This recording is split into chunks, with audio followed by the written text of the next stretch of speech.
Hey, good morning. 30-year fixed right now, about 6.25 with one discount. But remember, we have all these adjustments now. So when I say that, I'm talking about 800 credit score, single family residence, primary residence.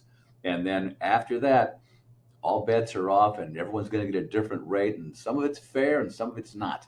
I can't say too much more than that. The government rates much more stable, a little more friendly. FHA, VA, USDA, all remaining in that upper 5% with a discount that can be paid by the seller. Jumbo market took a bit of a hit today. Rates up just a little bit. And let's look at why. We have a bank failure today. Second biggest bank failure in history, but it had virtually no impact, very little impact on the majority of our world, the conforming loans rates and things like that. That's because First Republic was a boutique lender to super high net worth clients. They didn't hold a lot of Fannie and Freddie paper, meaning they didn't have a giant portfolio of mortgage backed securities that were connected to conforming loans.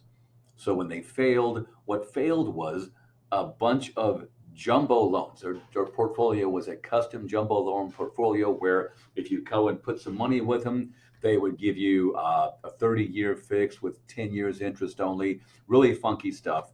Super low interest rates also.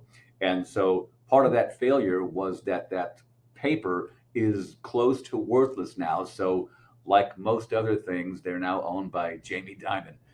They got picked up today. Now, tomorrow, the Federal Reserve meets, and what happens there? I kind of hope they take a holding pattern. They may well increase the federal funds rate 0.25%. They keep talking about finishing the job, but they keep raising rates. They're going to finish more banks, and we're going to need a bigger chart for these failing banks. So they're walking a tightrope right now between fighting inflation and bank solvency across the country. So we'll see what happens with that. Should be a volatile day, Wednesday. Last time I want to talk about this. Last week we looked at the heat map that showed the changes for this year to the loan level price adjustments. And this is the actual finished product right here. This is the final hits, as we'll say, pricing hits, discount point additions to fees is what they are. And as you go top to bottom, high credit to low credit, the lower credit buyers are paying more in every category. Now, what they did was they lessened the gap between the two at the expense of some high credit buyers instead of using, finding money elsewhere. They seem to find funds to do other things. And at this time, to increase fees for good credit, 20% down buyers seems crazy. But it happened, and there's one that's going to happen August 1st that worries me a little bit. This is a different slide. LLPA attributes. That is, what kind of a home is it? Is it an investment property or a second home? The bottom line here is concerning because if the debt ratio on the file is over 40%, going to be about a 0.375 discount fee hit added to all those other additions. So it's really getting crazy expensive. I'm going to need to hook up with clients much sooner, both to navigate that chart, get them as high as possible credit wise, but also concurrently help them understand that they're going to pay more for a debt ratio over 40%. So we've got to maybe pay a few things off.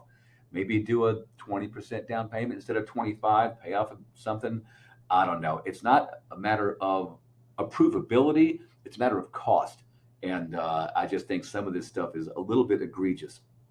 Also, I'm hearing lenders say all kinds of things, and that's why I'm at Newburgh today because there's a lender down there moving in on my territory and is saying things like a smaller down payment is smarter. Well, that's just stupid. Uh, you won't win the offer. Mortgage insurance can only be a tax write-off if the buyer makes less than 54.5 or joint filers make 109 or less. Discount fee, discount points can be a tax write-off or they can be seller paid. And a final note here, Harris Lasky, my SVP, is in town for my 1 year evaluation. If he catches you and you're not working with me, go ahead and lie. We'll be fine. Thank you. Have a good day.